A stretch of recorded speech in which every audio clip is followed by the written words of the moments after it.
Muy buenos días, bienvenidos de nuevo a Negocios Televisión. Llega un día más el momento de repasar las noticias más destacadas de la mañana con el foco puesto. El foco, por supuesto, sigue en el conflicto entre Israel y Palestina, con muchas últimas horas, mensajes por parte de Hamás. También empieza a haber respuesta por parte de los países europeos, cierta división con algunos países que no quieren desprenderse, no quieren dejar de emprender estas ayudas a Palestina, y noticias importantes también sobre Ucrania y Rusia. El propio Zelensky está acusando a Rusia de querer avivar esta guerra en su propio beneficio. Todas estas noticias vamos a repasarlas y vamos a analizarlas durante los próximos minutos, como les decíamos, con el foco puesto en Israel. Y es que, según el portavoz del ejército, está asegurando en los últimos minutos que Israel ya ha recuperado el control de la zona fronteriza con la Franja de Gaza y además ha logrado parar la infiltración de milicianos de Hamás en su territorio. En palabras del propio Richard Hett, el propio portavoz del ejército, dice que ya han restaurado prácticamente el control completo en la valla fronteriza con Gaza. Dice que están restaurando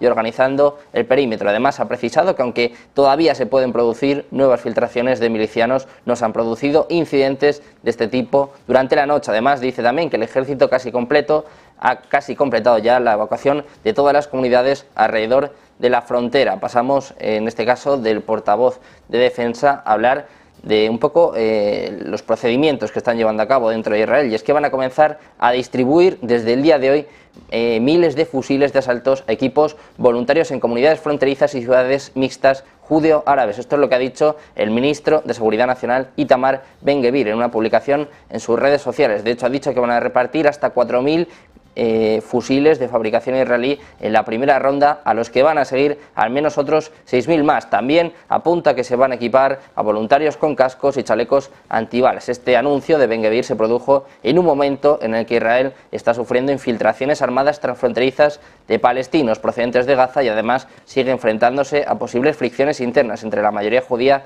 de Israel y el 20% de la minoría árabe, muchos de los cuales se identifican con los palestinos. Unas infiltraciones que, según el propio portavoz del Ministerio de Defensa, poco a poco se van paliando en los últimos minutos. Hay, por supuesto, reacciones, en este caso por parte del primer ministro israelí. En la noche de ayer tuvo lugar la primera comparecencia oficial en la que Netanyahu dijo que ha estado en comunicación constante con el presidente estadounidense, con Joe Biden, después de los ataques sorpresa del pasado fin de semana. La respuesta de Israel a este ataque multifacético sin precedentes perpetrado por hombres armados palestinos desde la Franja de Gaza dice que va a cambiar Oriente Medio. Además, en un discurso televisado ha querido mostrarle su agradecimiento y el de todos los ciudadanos de Israel a Estados Unidos, y es que apunta que Estados Unidos apoya a Israel en todos los sentidos. Además, el premier israelí también ha advertido sobre la creciente desinformación, propaganda y noticias falsas a medida que aumentan las tensiones en la región. De hecho, Netanyahu ha pedido un gobierno de unidad nacional para abordar esta gran crisis. Además, ha advertido de que al final de la guerra todos sus enemigos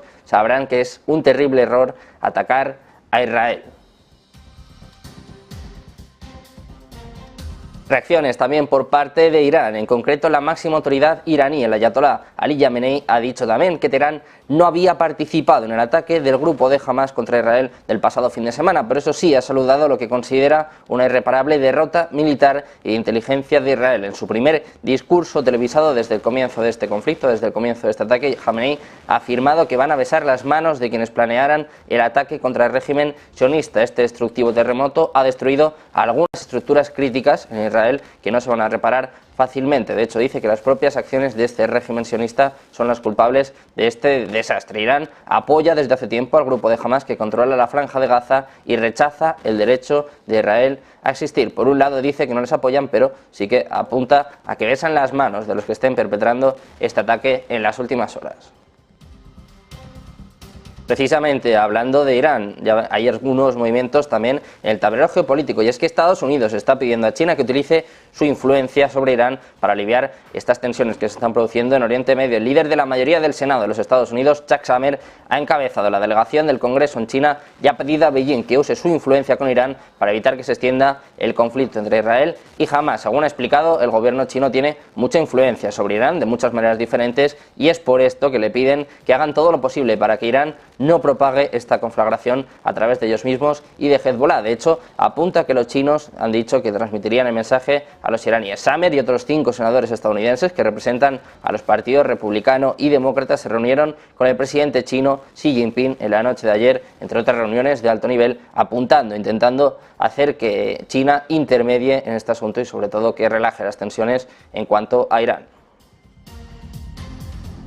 Pendientes también de Hamás, ya saben, ya han hecho un llamamiento para el próximo viernes, un llamado a su pueblo en la diáspora y a las masas de la nación árabe islámica a marchar hacia las fronteras de Palestina. Vuelven los viernes de la ira, pero no solo eso, también Hamás está asegurando que tanto Irán como Hezbollah no han participado en la planificación de este ataque. Ali Barakeh, que es una figura importante radicada en Beirut, ha explicado a algunos medios que muy pocos conocían con detalle el plan del conflicto que se inició el pasado sábado. De hecho, en medio de una profunda reflexión en Israel sobre cómo los militantes de Gaza lograron lanzar un ataque a gran escala, el líder de Hamás ha dado una información sobre la planificación y la ejecución del ataque. El propio Ali Barakeh ha dado algunos detalles y, por ejemplo, ha explicado que solo unos pocos altos líderes estuvieron involucrados y que Irán y Hezbollah no participaron en esta planificación. Dice que la hora cero no era conocida por nadie más, que eligieron el momento adecuado cuando el enemigo estuvo ocupado con sus vacaciones, que nadie del Comando Central de Hamás estuvo en Beirut el lunes pasado y que nadie del Comando Central o del Buró Político estuvo aquí antes de la operación. Esto es lo que explica el líder de Hamás, Ali Barakeh. Precisamente uno de los territorios más conflictivos viene a ser la Franja de Gaza, y es que la guerra entre Hamás y Israel ha desplazado ya más de 187.500 personas en la Franja de Gaza desde el pasado sábado, según apunta la Oficina de Coordinación de Asuntos Humanitarios de la ONU. Apunta que este número de desplazados en la Franja de Gaza ha aumentado considerablemente hasta superar los 187.500 desde el sábado. La mayoría de ellos se están refugiando en escuelas y sobre todo la agencia de la ONU también está declarando que poco a poco sigue aumentando el número de desplazados hasta esta franja, hasta el territorio de Gaza. También pendientes de la OMS, de la Organización Mundial de Salud, que ha pedido la apertura de un corredor humanitario hacia la Franja de Gaza, acordonada y bombardeada por las fuerzas israelíes después de los ataques de Hamás que han dejado cientos de israelíes muertos. Dicen que se necesita un corredor humanitario para hacer llegar suministros médicos esenciales a la población. Esto es lo que ha declarado un portavoz de la OMS en una sesión informativa de la ONU en Ginebra. Pendientes también de la reacción desde Estados Unidos, y es que la Casa Blanca dice que la ayuda militar ya está en camino a Israel. Estados Unidos ya ha comenzado a entregar municiones y equipo militar que Israel va a necesitar con urgencia. Esto es lo que dijo el día de ayer la Casa Blanca, mientras el Pentágono sigue revisando sus inventarios para ver qué más pueden enviar rápidamente para impulsar a su aliado en la guerra de 3 días con Hamás. En concreto, John Kirby, portavoz del Consejo de Seguridad Nacional, confirmó el lunes por la tarde que el primer lote de ayuda militar, después del violento ataque de los militantes de Hamás, está llegando a Israel. Además, esta entrega se produjo mientras el presidente Joe Biden se preparaba para dar los primeros comentarios formales sobre los ataques desde la Casa Blanca el martes por la tarde, después de confirmar que al menos 11 estadounidenses murieron en el conflicto que tuvo lugar el pasado fin de semana. Dice que esperan plenamente que habrá solicitudes adicionales de asistencia de seguridad para Israel mientras continúan gastando municiones en esta lucha. De hecho, el propio Kirby dijo que se mantendrán al día con ellos, asegurándoles de satisfacer sus necesidades lo mejor que puedan y lo más rápido que puedan. Cierta división también en Europa. Ayer anunciaron que iban a parar las ayudas a Palestina, pero ojo, porque hay algunos países que se separan de esta cuestión. Uno de ellos es precisamente España, que se opone a suspender la ayuda a los territorios palestinos. En concreto, el ministro de Asuntos Exteriores en funciones, José Manuel Álvarez, ha asegurado que el gobierno español se opone a esta propuesta de suspender la ayuda de la Unión Europea a los territorios palestinos. Dice que la cooperación debe continuar, que no pueden confundir a Hamás, que está en la lista de grupos terroristas de la Unión Europea, con la población palestina o con la autoridad palestina o las organizaciones de Naciones Unidas sobre este terreno. Además, añadió que es probable que los territorios palestinos necesiten más ayuda en un futuro próximo después del ataque del sábado de Hamás contra Israel y el posterior bombardeo israelí de la Franja de Gaza. Los ministros de Asuntos Exteriores de la Unión Europea se van a reunir precisamente esta tarde para dialogar sobre esta cuestión. Francia también se suma a España, también se opone a suspender la ayuda palestina, no está a favor de suspender la ayuda que va a beneficiar directamente a los palestinos en respuesta a un reciente brote de violencia en Israel. Esto es lo que ha dicho el Ministerio de Asuntos Exteriores en París, que apunta que no están a favor de suspender la ayuda que beneficia directamente al pueblo palestino, y así se lo han hecho saber a la Comisión Europea.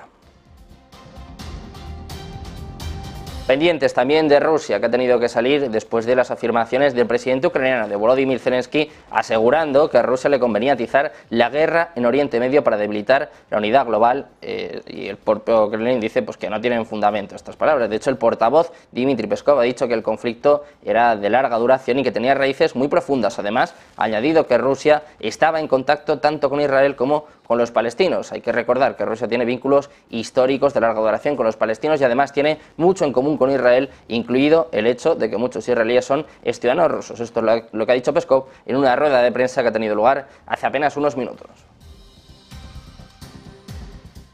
Seguimos con el foco puesto en Rusia. En concreto, el viceministro de Asuntos Exteriores ruso está hablando de la doctrina nuclear, de la cuestión nuclear, y además apunta que Rusia solo reanudará las pruebas nucleares si Estados Unidos hiciera lo mismo. De hecho, apunta que el Ministerio está preparando un proyecto de ley para revocar la ratificación del tratado que prohíbe los ensayos nucleares. Rusia, además, apuntan a que está habiendo indicios de que Estados Unidos se está preparando para llevar a cabo pruebas nucleares en Nevada.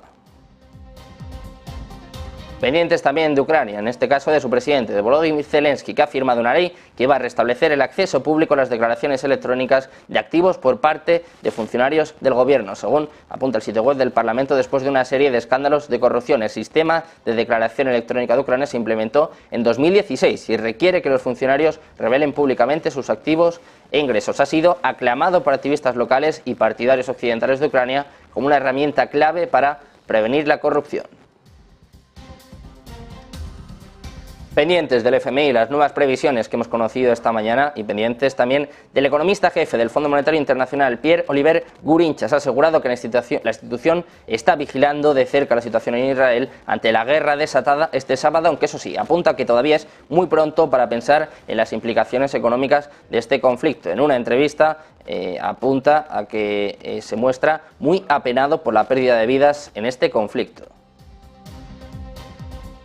Precisamente hoy hemos conocido previsiones del Fondo Monetario Internacional que pronostica un crecimiento del 0,7% en la zona euro en 2023 y del 1,2% en 2024. Esto frente a las previsiones del 0,9% para julio del año que viene y el 1,5% para 2024, en torno a 2-3 décimas ha rebajado para Europa. También hemos conocido el pronóstico de crecimiento de Reino Unido, será del 0,5% en 2023 y del 0,6% en 2024. Las previsiones anteriores eran del 0,4% y del 0,1%. También ha recortado el crecimiento para China hasta el 5% en 2023 y el 4,2% en 2024. En este caso rebaja desde el 5,2% y el 4,5% anterior. La mejor parada sin duda ha sido Estados Unidos. Ha elevado el pronóstico de crecimiento de Estados Unidos hasta el 2,1% en 2023 y el 1,5% en 2024, citando una mayor inversión empresarial y sobre todo un mayor consumo.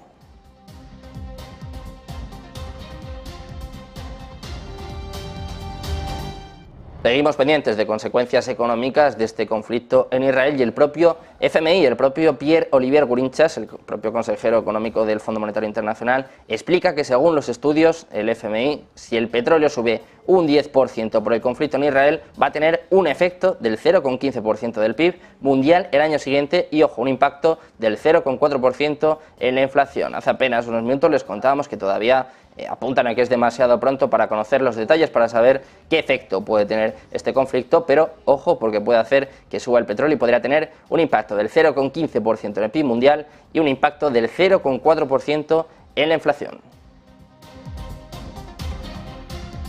Seguimos con el FMI, seguimos con las declaraciones de Pierre-Olivier Gourinchas, que, ojo, también ha aprovechado para echar un capote a los bancos centrales y además ha justificado que son necesarios para bajar la inflación, pese a que el origen de la subida de los precios sea del lado de la oferta. Vamos a escuchar al consejero económico del Fondo Monetario Internacional.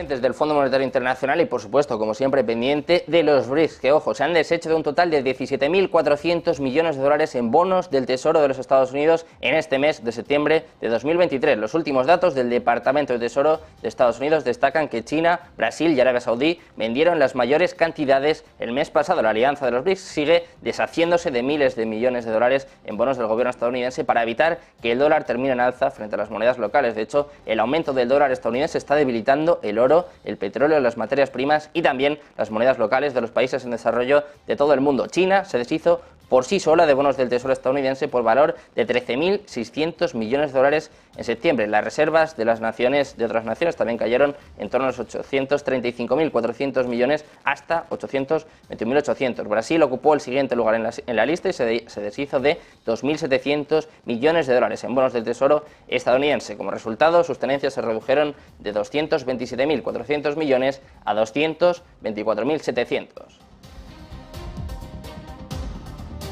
Seguimos pendientes de toda la actualidad de todas las últimas horas, más cuestiones económicas. Quédense porque enseguida volvemos con más información, más análisis aquí en Negocios Televisión.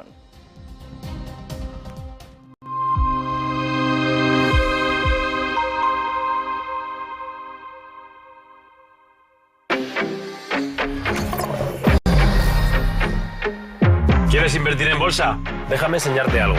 Él es Guille, compra acciones de empresas de videojuegos. Y él es Javier, invierte en acciones del mundo del motor. Y ella es... ¿Pero cuál es la comisión? Cero comisión. Abre tu cuenta de cliente totalmente online, invierte en acciones y fondos cotizados sin comisiones hasta 100.000 euros al mes. ¿Y tú? ¿En qué vas a invertir? Localizarnos ahora es más fácil. La economía a tu alcance. Empresas. Inversiones. Tecnología.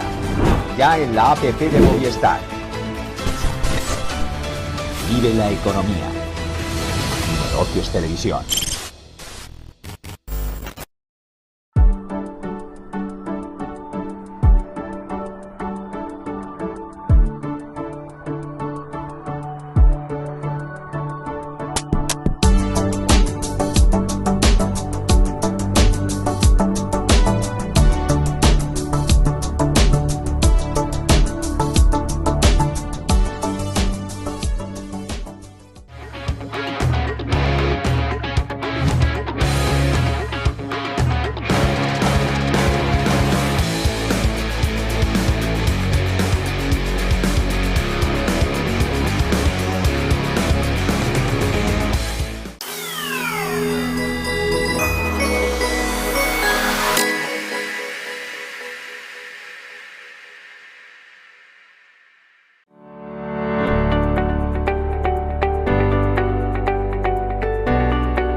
Ya estamos de vuelta en Negocios Televisión. Como les decíamos, seguimos pendientes de toda la actualidad económica, la actualidad de las empresas, y ahora en Negocios Televisión tenemos que acercarnos a hablar de una de las grandes compañías del IBEX 35, y es que las filiales de ACS en Estados Unidos modernizan los aeropuertos de Oakland, Denver y Nueva York.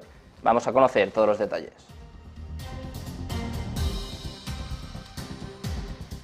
Las filiales de ACS siguen siendo protagonistas en el mercado aeroportuario de Estados Unidos. Entre ellas, la empresa constructora Turner está inmersa en la modernización de los aeropuertos de Oakland, Denver y Nueva York, mejorando la funcionalidad y la seguridad de sus operaciones. En concreto, Turner ha llevado a cabo la renovación de la salida de emergencia de la Terminal 2 del Aeropuerto Internacional de Oakland, con lo que brinda la mejor experiencia posible a sus pasajeros. Hito importante, ya que se trata de uno de los principales aeropuertos de California, con más de 11 millones de visitantes al año. La renovación de 5.000 pies cuadrados en la salida de emergencia de la Terminal 2 han incluido una serie de actualizaciones esenciales. Entre estas mejoras se encuentra la modernización del sistema de control de infracciones de los carriles de salida, la implementación de un avanzado sistema de detección de disparos, actualizaciones en la infraestructura de datos de fibra óptica y mejoras en la sala eléctrica. Además, se ha construido un muro de contención de altura completa para garantizar la protección tanto de los pasajeros como de las operaciones del aeropuerto. Pero dentro de los proyectos del Grupo ACS también tenemos que hacernos eco de las obras de expansión y modernización del Aeropuerto Internacional de Albany. Este proyecto trascendental cuenta con la colaboración de la constructora Turner, los servicios de ingeniería de CHA y el renombrado arquitecto Gensler. La ampliación principal de la terminal del Aeropuerto Internacional de Albany tiene como objetivo primordial aliviar la congestión y mejorar el flujo de pasajeros. Con esta expansión se evitará que las largas colas de seguridad invadan el puente peatonal que conecta el estacionamiento con la terminal. Y por otra parte, la empresa conjunta Turner Flatiron y el grupo de autoejecución de Flatiron también han entregado recientemente la primera fase del proyecto Concourse at East Gate Area Rehabilitation and Drainage Improvements, y la entrega se hacía incluso 17 días antes de lo previsto, en concreto el 7 de agosto de este año 2023. El proyecto ha implicado la eliminación y sustitución de la sección de pavimentación de 5 puertas. La fase 1 estaba prevista para 3 puertas y la fase 2 para las 2 restantes. Flatiron está ejecutando por su cuenta todo el alcance de la empresa conjunta. Esta renovación era importante porque ha permitido reorganizar las ubicaciones de embarque de las aerolíneas y preparar el terreno para que la empresa conjunta y Flatiron completen los últimos trabajos pendientes en la Oeste, el proyecto de mayor envergadura del programa de ampliación del vestíbulo. Pues seguimos hablando de economía y pasamos de una de las empresas más importantes del IBEX 35 a hablar de China, que considera un nuevo estímulo y un mayor déficit para alcanzar su objetivo de crecimiento. Como les decimos, está considerando aumentar su déficit presupuestario para 2023, mientras el gobierno se prepara para desencadenar una nueva ronda de estímulo para ayudar a la economía a cumplir el objetivo oficial del crecimiento. Las autoridades, de hecho, están sopesando la emisión de al menos 1 billón de yuanes, unos 137.000 millones de dólares.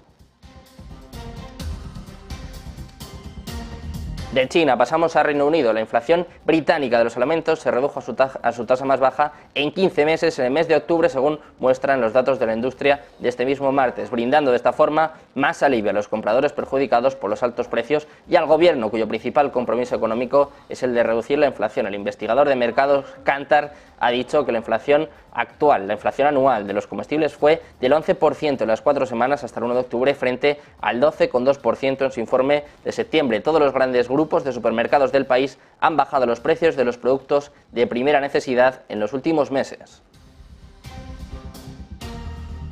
Pendientes también de muchos activos, uno de los más importantes, de los más destacados, de los que están en el foco sin duda es el petróleo, que ha caído después de su mayor subida en 6 meses por la advertencia de Israel a Hamás. Los precios del crudo caen tras anotarse la mayor subida en 6 meses después de que Israel dijera que sus represalias por los ataques del grupo militante Hamás durante el fin de semana apenas habían comenzado, aumentando de esta forma la perspectiva de una nueva inestabilidad en el Medio Oriente. Han llegado a subir un 4% en el día de ayer, mientras la última crisis de Oriente Medio reintroducía un riesgo geopolítico en el comercio del petróleo de una manera no vista en años, reajustando los mercados que hace apenas unos días estaban más deprimidos por las preocupaciones sobre la economía global. De hecho, el precio de referencia del crudo estadounidense subió hasta los $87,23. Los comerciantes del petróleo intentaban determinar el impacto inmediato de la crisis en el suministro de petróleo de Irán. De hecho, Teherán no solo es el 5º mayor exportador de crudo del mundo, sino que también es un defensor de la causa palestina y a menudo iniciador de la conflagración de Oriente Medio. No solo estamos pendientes del petróleo, también estamos pendientes del dólar, que se mantiene estable después de las declaraciones de miembros de la Reserva Federal. El dólar se mantuvo estable frente a sus principales pares en la mañana de hoy, después de una pausa en su avance tras un ligero cambio en el tono de los funcionarios de la Reserva Federal. Los movimientos en la sesión asiática fueron pequeños, mientras los operadores esperaban más apariciones de la Fed para más tarde. De hecho, las actas de la Fed del miércoles y los datos de inflación de Estados Unidos del jueves van a dar más orientación sobre los tipos de interés y son catalizador ya no solo para el dólar, sino para los mercados en general. Seguimos pendientes de más últimas horas, de más actualidad. No se vayan, porque enseguida seguimos con el mejor análisis, enseguida nos ponemos en acción de la mano de Eva Villanueva.